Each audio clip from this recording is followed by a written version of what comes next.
नमस्कार दोस्तों, एक बहुत इंपॉर्टेंट आरबीआई सर्कुलर है जिसको हम लोग देख रहे हैं। यहाँ लिखा हुआ है penal charges in loan accounts under the fair lending practice.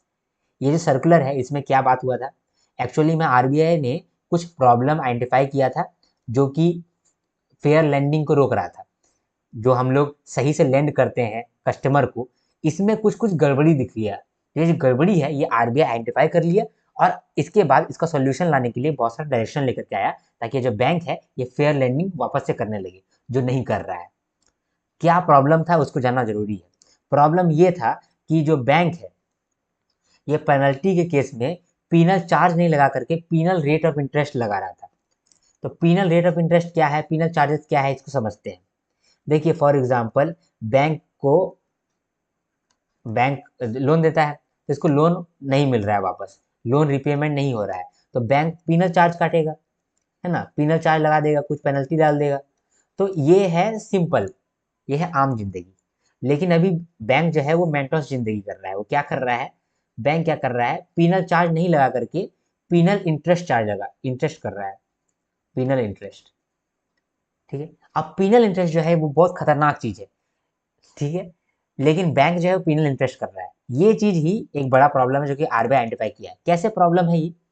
देखिए, अगर मान लीजिए कि आप जो है वो 20,000 रुपए का लोन लिए थे, ठीक है, और आप लोन वापस नहीं कर पाए, आपका अभी इंटरेस्ट लग गया है, 2,000 का इंटरेस्ट भी है बकाया, टोटल आपका इतना इंटरेस्ट है, आप पेमेंट नहीं किए तो आपको एक पीनल चार्ज लगा दिए, हम कुछ पेनल्टी डाल दिए। मान लीजिए कि आपको हम 500 रुपए का पेनल्टी चार्ज कर दिए, तो इसको हम लोग बोलेंगे पीनल चार्ज। एक्चुअल में ऐसा होना चाहिए। ठीक है। तो अब आपको कितना पेमेंट करना पड़ेगा? 20,000 और 2,000, 22,000, 22,500। ठीक है। ये आपको आइडियल सिचुएशन में करना चाहिए, लेकिन बैंक ऐसा नहीं कर रहा है। बैंक क्या कर रहा है, देखिए, 20,000 आपका लोन था, आप वापस नहीं कर पा रहे हैं, ठीक है, उस पर 2,000 का आपको इंटरेस्ट भी हो गया है। तो अब जब आप पीनल इंटरेस्ट लगा रहे हैं, तो पीनल इंटरेस्ट में आप 10% इंटरेस्ट लगा रहे हैं, दोनों पे लगा रहे हैं, 20,000 प्लस 2,000 पे लगा रहे हैं। तो यहाँ पर आप लगाएं 10%, तो 2,200 रुपया हो गया। तो अब आपको पेमेंट ज्यादा करना पड़ेगा। समझे? प्रॉब्लम यहाँ पर क्या आ रहा है, ये देखिए कि ये जो इंटरेस्ट है इस पे भी आपको पीनल इंटरेस्ट देना पड़ रहा है। इंटरेस्ट पे भी आप इंटरेस्ट दीजिएगा क्या? इंटरेस्ट पे भी आप पेनल्टी दीजिएगा? ये तो सही नहीं है गाइस। ठीक है। तो यहाँ पर तो ये गलत हो गया। इसीलिए आरबीआई बोल रहा है कि ये तुम गलत कर रहे हो भाई।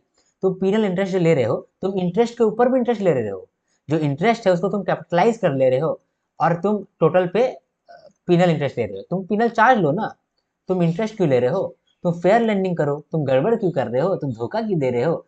और बैंक क्या कर रहा है, पीनल इंटरेस्ट जब चार्ज कर रहा है तो ये चीज बता नहीं रहा है कि हम पीनल इंटरेस्ट चार्ज कर रहे हैं, चुपके से ले रहा है। ये तो फेयर लेंडिंग प्रैक्टिस नहीं है। ठीक है। इसीलिए बोल रहा है कि अगर तुमको लेना ही है, तुमको बहुत मन कर रहा है कि तुम लो, तो उस केस में तुमको की फैक्ट स्टेटमेंट में या फिर एमआईटीसी में, most important terms and condition में बताना पड़ेगा स्पेसिफिकली। ये बात कर रहा है आरबीआई। तो बैंक ने क्या गड़बड़ कर रहा है वो आप जाने। तो बैंक को गड़बड़ रोकने के लिए आरबीआई क्या कहा वो भी आप जाने। ठीक है। एक बार रीड करते हैं। लेकिन कोर यही था। ठीक है। प्रॉब्लम क्या है? आरबीआई ने पाया है कि जो रेगुलेटरी एंटिटीज है वो penal rate of interest charge कर रहा है, जो कि over and above the applicable interest rate है। ठीक है। जो पेनल्टी चार्ज होता है उसको हम लोग पीनल चार्जेस की तरह चार्ज करना चाहिए, ना कि पीनल इंटरेस्ट रेट की जैसा। पीनल इंटरेस्ट क्या होता है और पीनल चार्ज क्या होता है, यहाँ पर मैंने लिखा हुआ है, आप एक बार देख सकते हैं। तो ये जो प्रॉब्लम हम लोगों ने देखा उसको लेकर के क्या डायरेक्शन आरबीआई लेकर के आया। आरबीआई ने कहा कि there shall be no capitalisation of penal charges. Penal charges का कोई भी कैपिटलाइजेशन नहीं होना चाहिए। No further interest computed on such charges. अगर कोई पीनल चार्जेस ऑलरेडी लग गया है तो उसके ऊपर भी आप इंटरेस्ट नहीं लगा सकते हैं। ठीक। इसके बाद बोला कि regulatory entities should not introduce any additional component to the rate of interest. मान लीजिए कि आपका जो रेट ऑफ इंटरेस्ट है वो 7.9% है, तो हम चुपके से क्या कर दिए, इसको 8% कर दिए। ऐसा नहीं कर सकते हैं। हम एक एडिशनल कंपोनेंट ऐड नहीं कर सकते हैं आपके रेट ऑफ इंटरेस्ट के अंदर। पहला बात में ये कहा। दूसरा बात में कह रहा है कि जो भी तुम पीनल चार्जेस लगाओगे, जो भी बैंक पीनल चार्जेस लगाएगा, एक बार बोर्ड से अप्रूव्ड पॉलिसी के तहत होना चाहिए। ठीक है। तो lenders will have to formulate a board approved policy on penal charges और सिमिलर चार्जेस ऑन लोन। इसके बाद कहता है कि अगर आप पीनल चार्ज लगा रहे हैं एक इंडिविजुअल पे तो वो हमेशा कम होना चाहिए then penal charges on non individual. Example कि हम एक आदमी है जो लोन लेने के लिए गए हैं और एक कंपनी है आर्यन ग्रेड बी, वो भी लोन लेने के लिए गया है। तो आर्यन ग्रेड बी और हम भी लोन लेने के लिए गए हैं, तो मेरा जो पीनल चार्जेस होगा वो हमेशा कम होगा आर्यन ग्रेड बी से, क्योंकि हम इंडिविजुअल है। तो इंडिविजुअल पे जो पीनल चार्जेस लगेगा वो हमेशा ही कम रहेगा देन नॉन इंडिविजुअल। ठीक है, for similar non compliance of loan contract. अब ये जो इंडिविजुअल है, ऐसा नहीं होना चाहिए कि कोई बिजनेस कर रहा है, ठीक है, ऐसा कुछ पर्पस होना चाहिए, बिजनेस के अदर पर्पस होना चाहिए। ठीक है, बिजनेस के अलावा कोई पर्पस से है तब जाकर के हमको ये पीनल चार्जेस का कम अमाउंट देना पड़ेगा।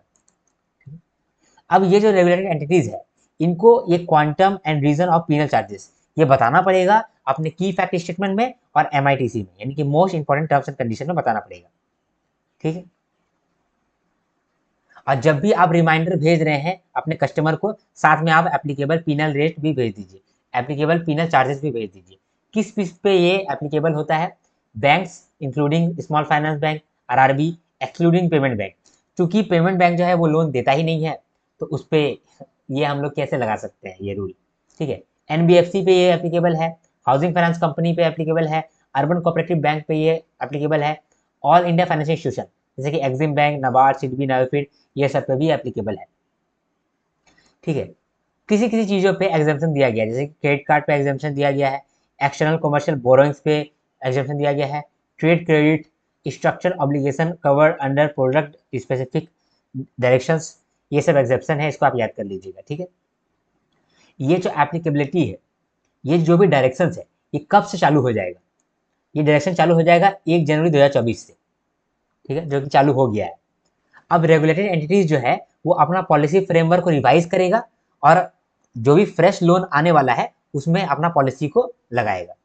और अगर कोई एग्जिस्टिंग लोन है तो अगर उस लोन को कभी रिन्यू करेंगे या फिर रिव्यू करेंगे तो उस केस में भी हम लोग इसको चालू कर देंगे, जो डायरेक्शन है उसको फॉलो करना चालू कर देंगे। ठीक है, in case of existing loans, next review या फिर रिन्यूअल डेट या फिर 6 month from effective date of circular whichever is earlier, उस केस में ये डायरेक्शन फॉलो किया जाएगा। तो 6 मंथ तो ऑलरेडी हो गया है, तो मतलब कुछ भी कहें तो एग्जिस्टिंग लोन्स पे जो है वो नया फ्रेमवर्क चालू हो गया है और फ्रेश लोन्स पे भी नया फ्रेमवर्क चालू हो गया है। तो कब से चालू होगा ये आपको ध्यान में नहीं रखना है, आपको ध्यान में रखना है कि प्रॉब्लम क्या था। प्रॉब्लम ये था कि penal rate of interest charge कर रहा था बैंक से या फिर एफआई, ठीक है, और उसको सिर्फ पीनल चार्ज देना था।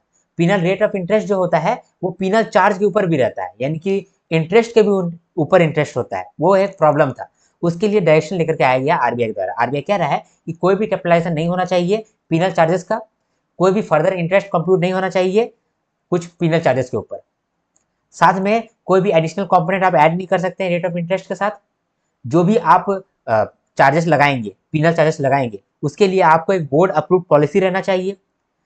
पीनल चार्जेस अगर आप लगा रहे हैं एक कोई इंडिविजुअल पे तो वो हमेशा कम होना चाहिए देन नॉन इंडिविजुअल। तो नॉन इंडिविजुअल में आप जितना पीनल चार्ज लगाएंगे उससे आपको कम ही लगाना पड़ेगा अगर आप इंडिविजुअल पे पीनल चार्ज लगा रहे हैं।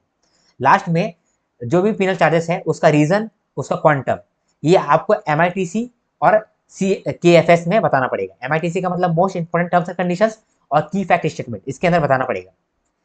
इसके साथ साथ जो पीनल चार्ज अगर आप लगाने वाले हैं तो जब भी आप नॉन कंप्लायंस का रिमाइंडर भेज रहे हैं कस्टमर को या फिर बोरोवर को, उसके साथ साथ आप पीनल चार्जेस के बारे में बता दीजिए किस किस पे ये डायरेक्शंस एप्लीकेबल है।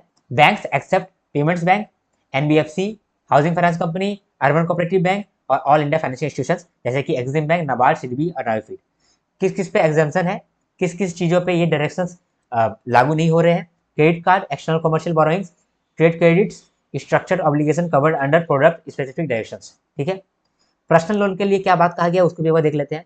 पर्सनल लोन के लिए बात कहा गया है कि जो रेगुलेटेड एंटिटीज है उसको ये ऑप्शन देना पड़ेगा बोरोवर्स को कि ये लोग स्विच ओवर कर सकता है फ्लोटिंग रेट से फिक्स्ड रेट में। अगर कोई फ्लोटिंग रेट में कोई लोन उठाया है तो उसके पास ऑप्शन होगा कि वो फिक्स्ड रेट में जा सकता है। साथ में अगर बोरोवर चाहेगा तो ईएमआई का इन्हांसमेंट कर सकता है और इसका जो टेन्योर है उसको बढ़ा भी सकता है, ईएमआई के टेन्योर को बढ़ा सकता है।